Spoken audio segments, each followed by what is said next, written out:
First lesson is that the Prophet never gave up his mission. That's why Allah helped him. How did Allah help him? Okay, what can be the better help than meeting Allah? So when the whole world refused him,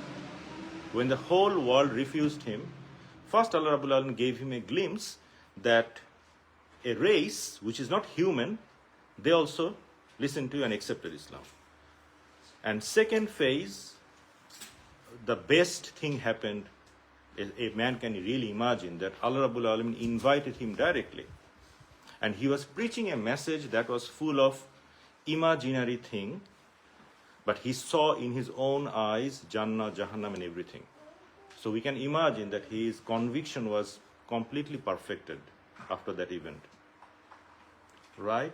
And that is one of the beauties, that he met with the Lord, and nothing can be best, nothing can be better than meeting the own Creator. That was one of the greatest gifts. So what is the lesson for us? The first lesson is that if we have the mission in this life to please Allah, to worship Allah, in my work, in my study, if we continue praying, if we don't care about all the obstacles or anything that is beyond Islam, then we should not sacrifice on that. We should go with that. Other people may think that you are just studying Islam for what? It will not give you the money. You are doing nafil prayer for what? I mean, some of the benefits people cannot really think of. That happened to Prophet Muhammad Sallallahu. The other people may not be supportive, but ultimately Allah will be with our sides. And Allah will give something that will be beyond our imagination. That is actually the night of Isra Miraj. That was beyond imagination of the Prophet. Right? So that is the first lesson. And that's why when we are on a mission, if we regularly pray, if we look after parents, if we look after relatives, if we do all the good deeds, that are the highest rank of the good deeds, then whatever obstacle or whatever bad saying, whatever bad remark we hear around us, we shouldn't be baffled. We shouldn't be confused. We should go on. Then we'll see the help of Allah very soon. So what is the lesson? Is that the first lesson, never be sad. Inna Allah ma'ana. Indeed, Allah is with our side. We should never be sad. Indeed, Allah is with our side. Aqulu qawli hadha wa astaghfiru innahu ala kulli shay'in qadir.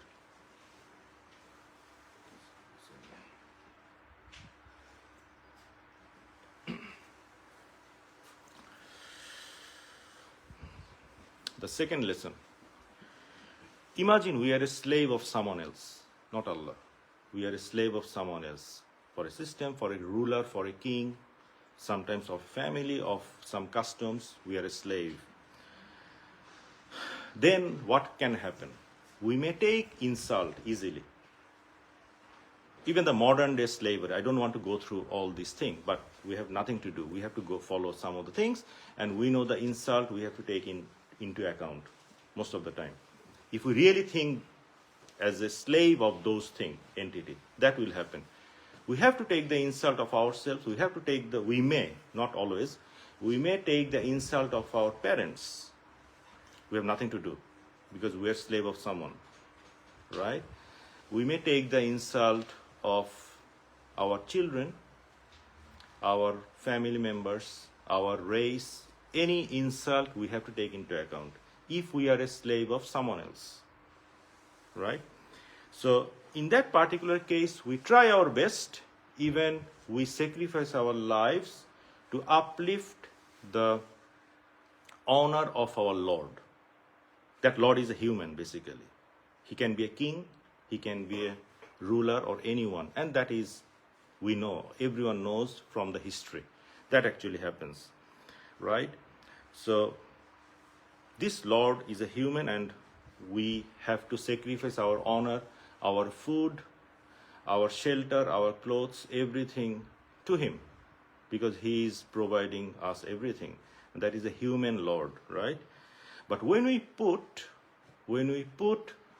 that Lord, only Allah, when we put Allah as that particular Lord and no one else, then what will happen? We don't need to sacrifice anything. Then that Lord actually gives. That is an interesting idea. That Lord actually gives. And we need to reflect that particular thing. The situation, the scenario completely becomes upside down. It becomes completely upside down. That Lord only gives. He gives the honor. It gives the honor to those persons in such a level that, they start reading, pondering on the Quran, on the Hadith in such a level that people like Bukhari, Muslim, they spend thousands of miles traveling without any food for the love of Lord. That is when someone really puts Allah as the Lord. They sacrifice everything to acquire the knowledge. And they never become finished by getting the thirst of the knowledge. And those people with shabby clothes, they can face the Romans or the Persian kings and invite for a fight those Sahabas because of they think themselves as the true slave of the Lord. It gives them the highest level of dignity that even we never think of. Although we have a lot of wealth, but we can never think of. But those things actually happened. When people take the Lord as the only, Allah as the only Lord, then they can capture almost the half of the world. Almost the half of the world. The wealth of the world, even billions is not enough. Trillions is not even. The half of the world, when they reach at the knees of the Sahabas, they actually don't care about the wealth because they are the lovers of the Lord. They have the highest level of love towards the Lord. And when a lover of the Lord, when the Lord is Allah, they truly love the Lord, they spend sleepless night. Or in the night, they wake up, they cry non-stop. So this is nothing but out of the love. And the Lord gives them the honor, the Lord gives them the rizq, and they are extremely happy. Whatever, even fast the whole day, they can fast the whole day, they can sleep, they can pass the sleepless night in prayer, but they never stop complaining to Allah. They are extremely happy, as if the happiness is their only property and no one else's. So they achieve the property of happiness. That actually is nothing but when someone takes Allah Rabbul Alameen as the Lord, then Allah Rabbul Alameen gives, and that is the beauty of the slavery to Lord.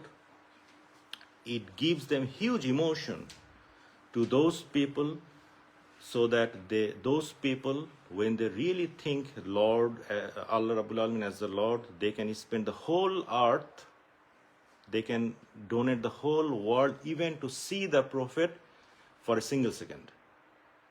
That is actually came in a hadith. That Prophet said that I'm crying for those people who will come after me. They will spend the whole world even to look at me for a single second. That is called the gift of love that Allah gives to them. And that is why when they depart, those people depart, the whole world cry, except human. Even many human also cry.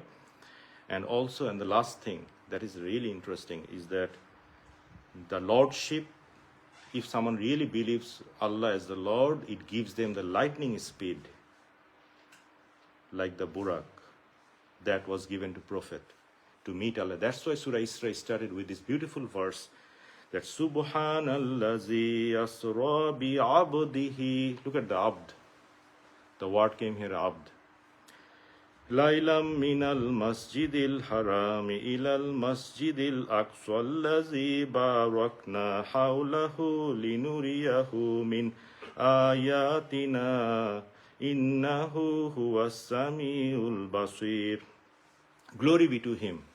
Allah Rabbul Alameen is saying, glory be to him who made his servant travel by night. Now that travel was done by Burak. with a lightning speed, that is nothing but a gift. So if we really become and that is the lesson of Miraj. Second lesson, I think, that if we really believe Allah is the Lord, and if we can put Himself as the Lord, Allah will give us amazing thing that is beyond our imagination. Amazing help, inshallah. May Allah Rabbul Alamin accept us and ponder these and reflect this and make us among His slaves, the honorable slaves. Aqulu qawli hadha wa astaghfir innahu ala kulli shay'in qadir. Inna Allaha wa malaikatahu